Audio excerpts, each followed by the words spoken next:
Bonjour à toutes et à tous et bienvenue dans cette toute dernière vidéo de l'année sur la chaîne Permaculturellement Vôtre. Voilà, c'est la dernière vidéo et pour fêter ça, j'ai décidé de vous montrer comment planter un arbre fruitier. Parce que c'est un geste symbolique, c'est un geste fort et c'est aussi un geste qui nous apporte l'espoir du renouveau, la promesse de la floraison, la promesse des fruits qui viendront un jour. Et toutes ces promesses, je pense qu'elles sont importantes en ce moment et ça nous fait du bien de nous connecter aussi à la nature qui est toujours là pour nous soutenir, qui est toujours là pour nous aimer, qui est toujours là avec son abondance pour nous montrer que nous ne sommes pas seuls, évidemment. C'est également cette dernière vidéo de l'année une spéciale dédicace à toutes les jardinières et à tous les jardiniers qui sont solidaires les uns des autres, qui sont en réseau, qui aiment la nature et qui font du bon travail au jardin.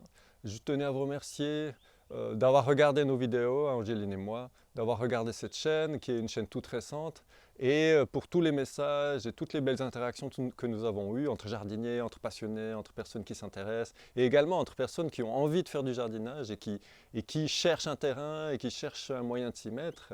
Alors moi je peux que vous encourager à y aller parce que le jardin, c'est plein de joie, c'est plein de bonheur, c'est vraiment quelque chose qui nous fait du bien profondément, quoi. Je pense qu'on en a besoin d'autant plus en ce moment. Bon, là, je dis ça juste en passant, je pense qu'on se comprendra. Et alors que je suis dans la forêt en train de tourner cette vidéo, Angéline est en train de préparer quelque chose. Alors c'est une petite surprise pour l'année prochaine. En début d'année, peut-être un livre, voilà, je dis ça comme ça, qui sera en rapport avec ce que nous faisons au jardin, justement. Et Angéline, je vais vous la montrer, elle est dans son atelier en ce moment en train de terminer les illustrations. Voilà. Alors Angéline, qu'est-ce que tu prépares? Un dessin pour jardiner avec le cœur. Donc on va dire que c'est encore une surprise, mais en début d'année prochaine, je vous ferai une petite vidéo pour vous communiquer plus d'informations sur ce projet qu'on est en train de terminer et qui nous fait beaucoup de bien. Alors passons à l'action. Notre ami, le jeune pêcher de vigne, attend. Il est en jauge, je vous l'ai montré dans une vidéo précédemment, il est en jauge, c'est-à-dire que je l'ai planté temporairement dans la terre sablonneuse en attendant le jour J et le jour J. Le jour de la grande joie, c'est aujourd'hui. Allez, c'est parti, je vous montre ça.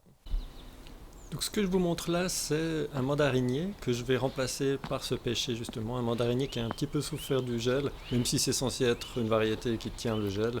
Mais bon, j'y crois pas beaucoup. Et là, je vous montre les différents outils. La houe, très important. La houe qu'on adore. Ensuite, la fourche bêche qui sera importante au moment de déterrer. Et Une pelle. la fourche pour commencer le travail, c'est-à-dire que je vais commencer par enlever le paillage. C'est ce que je suis en train de faire là. Le paillage qui était autour de ce mandarinier, je l'enlève et je le réutiliserai ensuite. Et dans ce paillage, des vers de terre qui sont toujours actifs, même au mois de décembre. Voilà, il y a de la vie partout.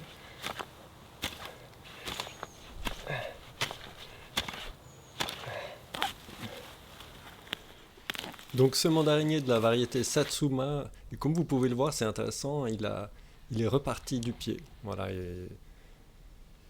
il a pas mal poussé cette année, mais bon, il va pas survivre au gel, je le sais déjà. Donc je l'enlève délicatement, voilà, avec la fourche bêche. La fourche bêche, c'est un super outil pour déterrer.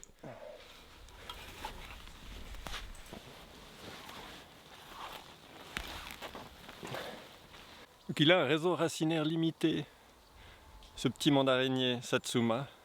Ce qui fait que ce sont de super arbres fruitiers aussi à planter en pot. Voilà, ils prennent pas beaucoup de place.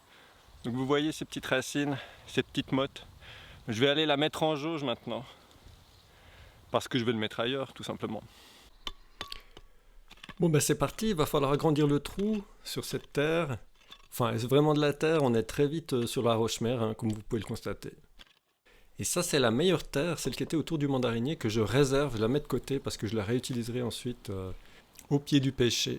Donc la meilleure terre, et derrière, les terres des différentes couches du sol que je sépare les unes des autres. Voilà, on peut regarder dans le trou. Voilà. C'est intéressant, Et ça me rappelle la fameuse journée où Angéline était en train de creuser autour, dans ce que j'appelle le Grand Canyon, c'est-à-dire autour d'un petit cerisier, où on voit bien les différents horizons du sol, justement. Et la couche de briques, vous voyez la couche de briques en rouge, la couche de briques qui est très difficile à traverser par les racines, donc on l'enlève à la pioche.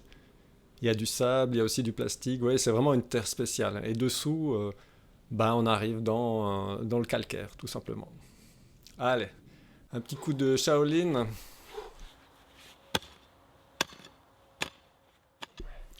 Alors j'ai découvert le bouton accélération, comme vous pouvez le constater. Donc là j'ai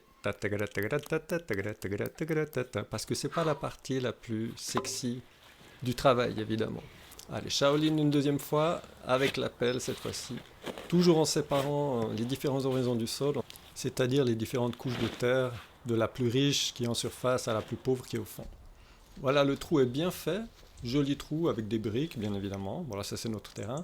Les différents types de terre que j'ai séparés, la plus riche qui est dans la brouette. Et je vais pouvoir maintenant aller chercher notre ami le pêcher de vigne. Alors il est en jauge, donc c'est pas très difficile. Là je le fais avec la fourche bêche, mais on peut simplement tirer dessus, parce que la terre est sablonneuse, ça vient tout seul. Et voilà, vous voyez le système racinaire. Très simple à faire. Ah, maintenant, une partie extrêmement importante, le pralinage. Donc je vais préparer un pralin pour enrober les racines. Voilà.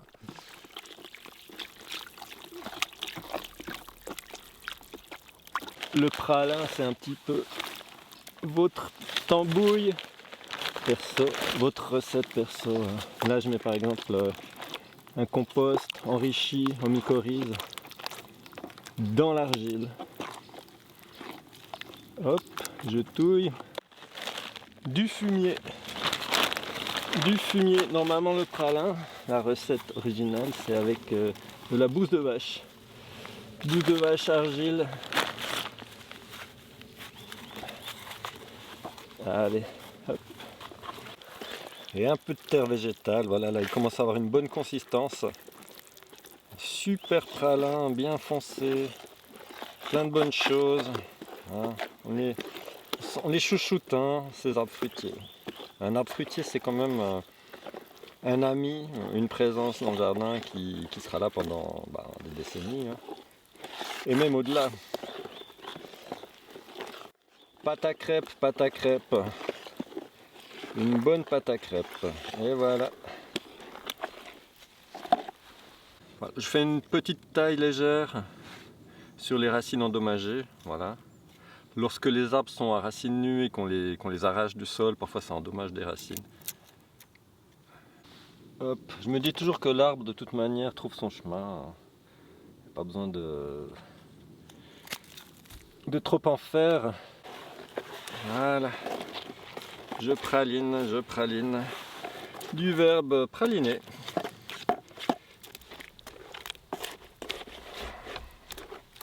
Je vais le laisser dans son pralin le temps d'aller préparer la plantation.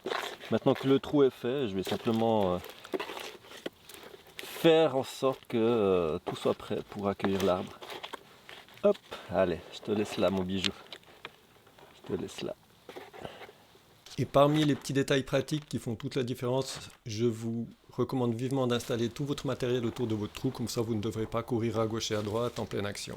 Là, avec la terre que j'ai réservée dans la brouette, je vais préparer un mélange de terre enrichie que j'utiliserai principalement autour des racines du pêcher.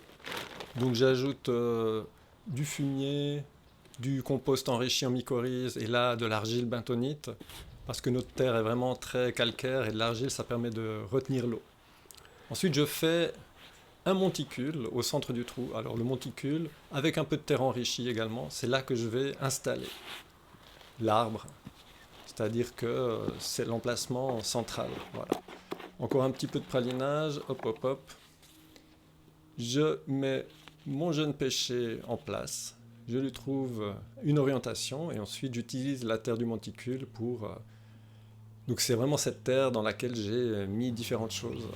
Là où, qui sert à tout, là c'est le support, je la mets comme support tout simplement le temps d'installer l'arbre.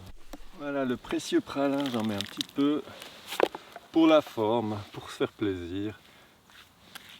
J'aime bien tartiner un petit peu ça. Les racines. Très personnel comme manière de faire. Mais je me dis que tout ce qui est bon pour l'arbre, ça vaut la peine de le faire. Voilà, super. Vous voyez? Comme ça, dans cette terre pauvre et sablonneuse qui ne retient pas l'eau, au moins, sur les départs de racines, il y aura de l'argile, il y aura du pralin. Ça va lui permettre d'être pas trop traumatisé dans les premiers temps. Alors ensuite, tout autour de cette première zone, cette zone cruciale autour des racines, je vais mettre la meilleure terre, celle que j'ai préparée tout à l'heure. Je l'installe toujours avec l'appui de la houe. Alors la houe, c'est vraiment un outil chouchou, hein. Oh là là, je pourrais écrire des poèmes entiers sur la houe, qui est un outil de base utilisé partout sur Terre, sous différents noms. Ça sert à tout, la houe. On peut tout faire avec la houe, on peut creuser, on peut préparer les sillons pour les plantations, on peut déterrer, on peut tout faire avec la houe, hein. Voilà. Je vérifie la verticalité de mon jeune arbre en regardant la maison qui est en arrière-plan tout simplement. C'est un truc très simple. Le plus gros est fait, voilà mon chantier, les outils, le pêcher, la brouette, les différents types de terre. Et maintenant ce que je vais faire, c'est que je vais remplir le trou avec également de la terre enrichie.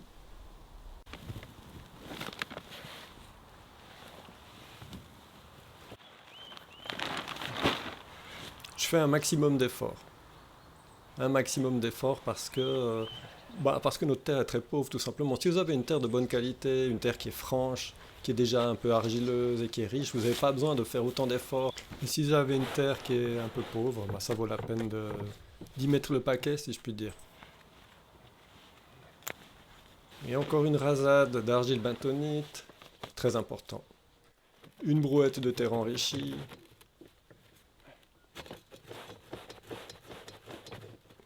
Une autre brouette de terre enrichie. Ensuite, je peaufine, j'enlève les racines de chien-dent. J'aime bien travailler avec les mains avant de retrouver la houe. Là, j'ai décidé d'agrandir le trou encore un petit peu. Il y avait une zone qui pouvait encore être agrandie, alors j'en profite.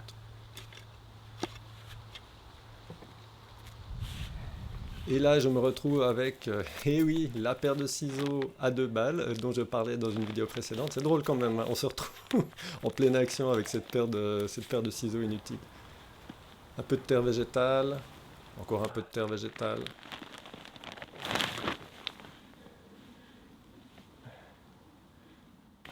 C'est presque terminé. Je commence déjà à ranger mon matériel. Voilà, c'est important de ranger. Alors je vous ai fait, allez, je range le matériel, je range le chantier, les outils, les sacs de terre, etc., etc. C'est super, hein, ce bouton accélération, j'adore. Ça a duré au moins un quart d'heure et là ça dure juste quelques secondes.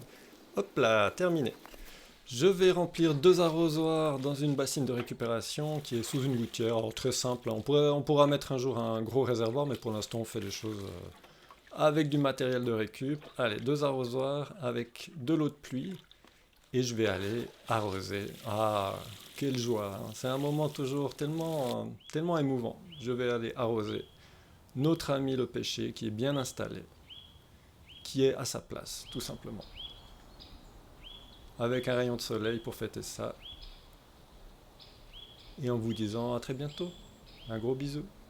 À l'année prochaine.